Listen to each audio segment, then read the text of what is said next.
ഫെബ്രുവരി 1 8-ാം ഇടം മാർ സെബസ്ത്യാനോസ് സഹതയുടെ തിരുനാളിൻ്റെ കൊടിയേർക്ക് ദിനം.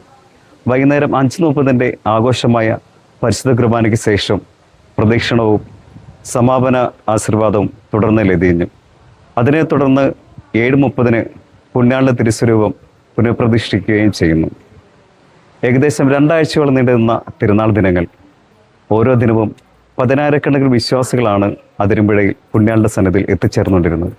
അതോടൊപ്പം തന്നെ ഈ വർഷം പുണ്യാളനെ കാണാൻ അവസരം ലഭിക്കാത്ത വിദേശ മലയാളികളും. ഏതൊരു വിശ്വാസിയും പോലെ ഞങ്ങൾ മനസ്സിൽ പറയുകയാണ്, ഈ അവസാനിക്കാതിരുന്നെങ്കിൽ എന്ന്. പക്ഷേ എന്തിനും ഇതിനും ഒരു തുടക്കവും അവസാനവും അനിവാര്യമാണല്ലോ. എന്തായാലും അടുത്ത വർഷം പുണ്യാള തിരുസന്നിധിയിൽ വെച്ച് കാണാം എന്ന പ്രതീക്ഷയോടുകൂടി ഞങ്ങളും ഉള്ളിൽ പറയുകയാണ്, മാർ സെബസ്ത്യാനോസ് സഹതായെ ഞങ്ങൾക്ക് വേണ്ടി അപേക്ഷിക്കണമെന്ന്.